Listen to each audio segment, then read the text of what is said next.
Chapter 7. The Meeting of Usha and Aniruddha.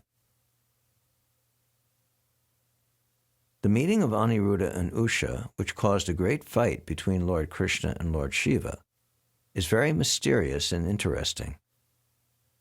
Maharaj Parikshit was anxious to hear the whole story from Shukadev Goswami, and thus Shukadev narrated it.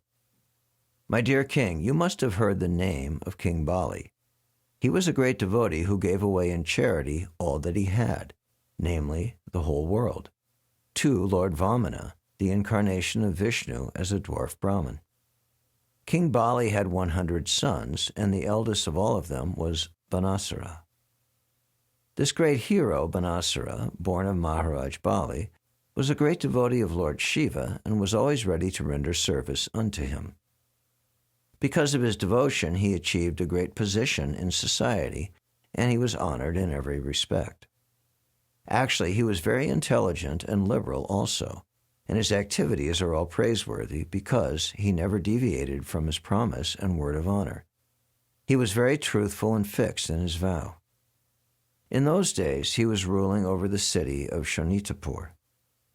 By the grace of Lord Shiva, Banasara had 1,000 hands, and he became so powerful that even demigods like King Indra were serving him as most obedient servants. Long ago, when Lord Shiva was dancing in his celebrated fashion called Tandava Nritya, for which he is known as Nataraj, Banasara helped Lord Shiva in his dancing by rhythmically beating drums with his 1,000 hands. Lord Shiva is well known as Ashutosh, very easily pleased, and he is also very affectionate to his devotees. He is a great protector for persons who take shelter of him and is the master of all living entities in this material world. Being pleased with Banasara, he said, "Whatever you desire you can have from me, because I am very much pleased with you." Banasara replied, "My dear Lord, if you please, you can remain in my city just to protect me from the hands of my enemies." Once upon a time, Banasara came to offer his respects to Lord Shiva. By touching the lotus feet of Lord Shiva with his helmet, which was shining like the sun globe, he offered his obeisances unto him. While offering his respectful obeisances, Banasara said, "My dear Lord, anyone who has not fulfilled his ambition will be able to do so by taking shelter of your lotus feet, which are just like desire trees. One can take from them anything he desires. My dear Lord, you have given me 1,000 arms, but I do not know what to do with them. Please pardon me, but it appears that I cannot use them properly in fighting. I cannot find anyone competent to fight with me except your Lordship, the original father of the material world. Sometimes I feel a great tendency to fight with my arms, and I go out to find a suitable warrior. Unfortunately, everyone flees, knowing my extraordinary power. Being baffled at not finding a match, I simply satisfy the itching of my arms by beating them against the mountains. In this way, I tear many great mountains to pieces." Lord Shiva realized that his benediction had become troublesome from Banasara and addressed him, "You rascal, you are very eager to fight, but since you have no one to fight with, you are distressed. Although you think that there is no one in the world to oppose you except me, I say that you will eventually find such a competent person. At that time your days will come to an end, and your flag of victory will no longer fly. Then you will see your false prestige smashed to pieces." After hearing Lord Shiva's statement, Banasara became very puffed up with his power. He was elated that he would meet someone who would be able to smash him to pieces. Banasara then returned home with great pleasure, and he always waited for the day when the suitable fighter would come to cut down his strength. He was such a foolish demon.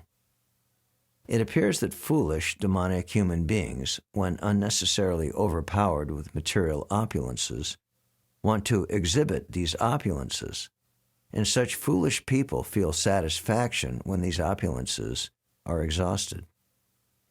The idea is that they do not know how to expend their energy for right causes, being unaware of the benefit of Krishna consciousness. Actually, there are two classes of men. One is Krishna conscious and the other is non-Krishna conscious. The non-Krishna conscious men are generally devoted to the demigods, whereas the Krishna conscious men are devoted to the Supreme Personality of Godhead. Krishna conscious persons utilize everything for the service of the Lord. The non-Krishna conscious persons utilize everything for sense gratification, and Banasara is a perfect example of such a person. He was very anxious to utilize for his own satisfaction his extraordinary power to fight. Not finding any combatant, he struck his powerful hands against the mountains, breaking them into pieces. In contrast to this, Arjuna also possessed extraordinary powers for fighting, but he utilized them only for Krishna. Banasara had a very beautiful daughter whose name was Usha. When she had attained the age of marriage and was sleeping amongst her many girlfriends, she dreamt one night that Aniruddha was by her side and that she was enjoying a conjugal relationship with him, although she had never actually seen him nor heard of him before. She awoke from her dream exclaiming very loudly, "My dear beloved, where are you?" Being exposed to her other friends in this way, she became a little bit ashamed. One of Usha's girlfriends was Chitralekha, who was the daughter of Banasara's prime minister. Chitralekha and Usha were intimate friends, and out of great curiosity, Chitralekha asked, "My dear beautiful princess, as of yet you are not married to any young boy, nor have you seen any boys until now.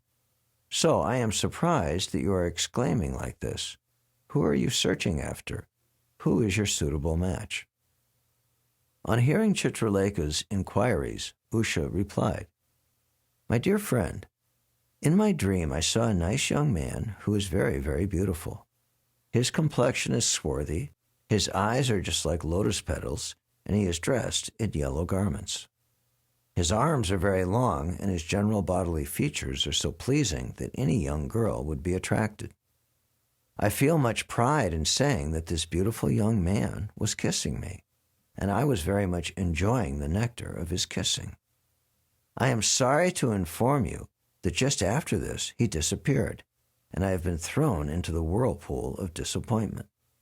My dear friend, I am very anxious to find this wonderful young man, the desired lord of my heart." After hearing Usha's words, Chitralekha immediately replied, "I can understand your bereavement, and I assure you that if this boy is within these three worlds, the upper, middle, and lower planetary systems, I must find him for your satisfaction. If you can identify him from your dream, I shall bring you peace of mind. Now, let me draw some pictures for you to inspect, and as soon as you find the picture of your desired husband, let me know. It doesn't matter where he is.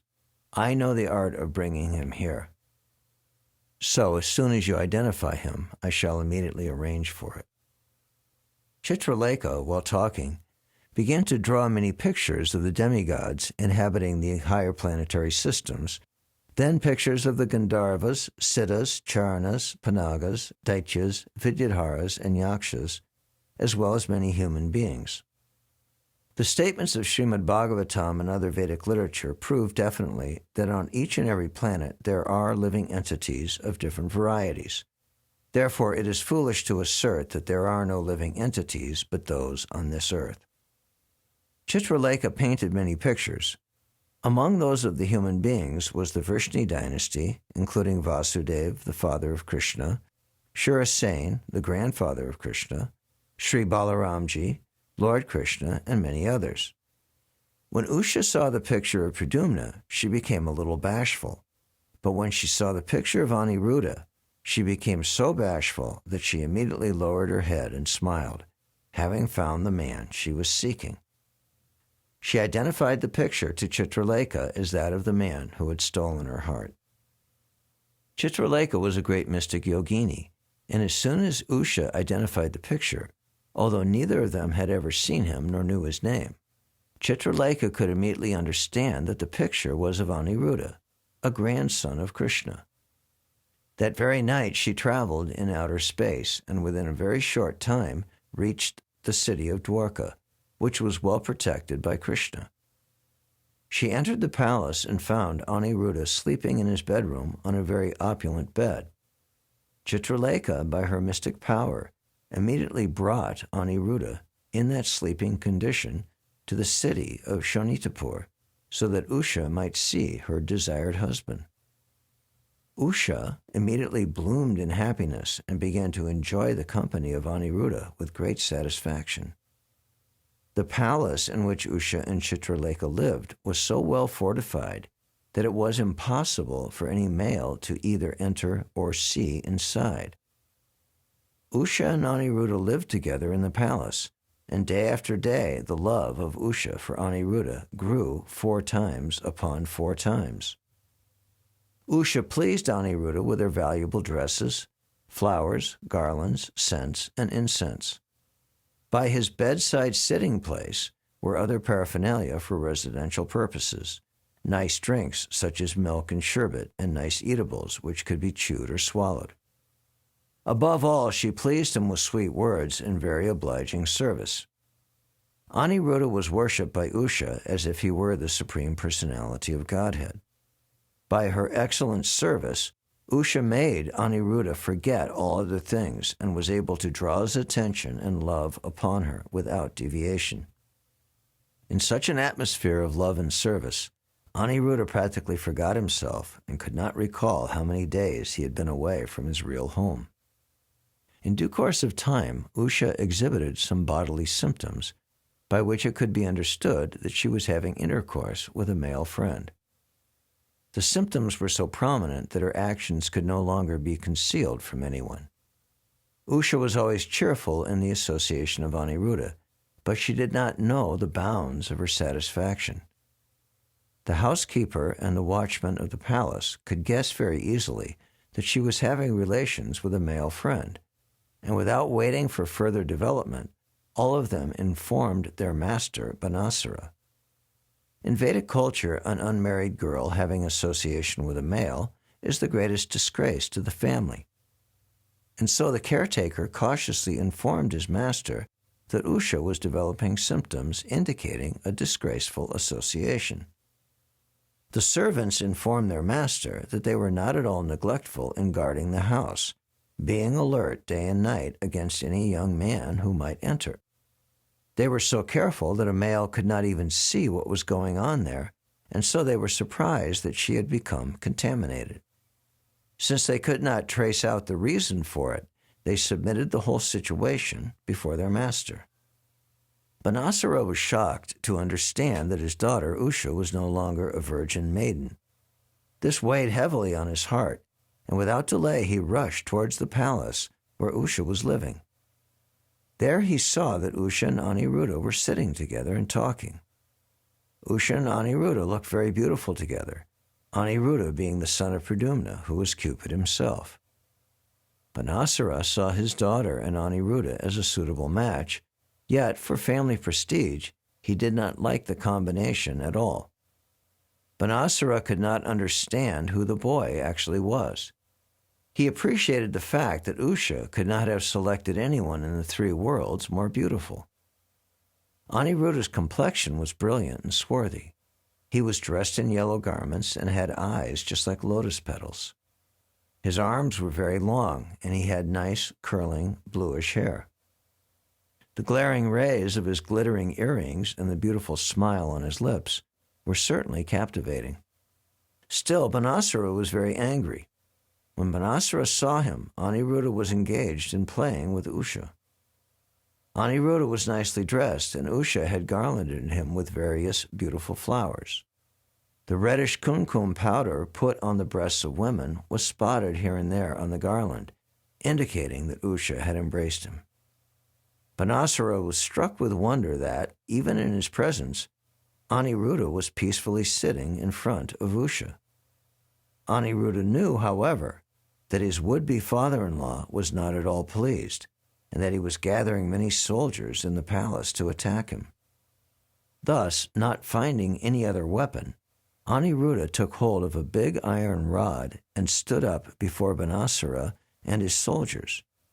He firmly took a posture indicating that if he were attacked, he would strike all of the soldiers down to the ground with the iron rod. Banasara and his company of soldiers saw that the boy was standing before them, just like the superintendent of death, with his invincible rod. Now, under the order of Banasara, the soldiers from all sides attempted to capture and arrest him. When they dared to come before him, Aniruddha struck them with the rod, breaking their heads, legs, arms, and thighs, and one after another they began to fall to the ground. He killed them just as the leader of a flock of hawks kills barking dogs, one after another. In this way, Aniruddha was able to escape the palace. Banasara knew various arts of fighting, and by the grace of Lord Shiva, he knew how to arrest his opposing enemy by the use of a nagapash, snake noose, and so Aniruddha was seized as he came out of the palace. When Usha received the news that her father had arrested Aniruddha, she became overwhelmed with grief and confusion. Tears began to glide down her eyes, and being unable to check herself, she began to cry very loudly. Thus ends the Bhaktivedanta purport of the second volume, 7th chapter of Krishna, the meeting of Usha and Aniruddha.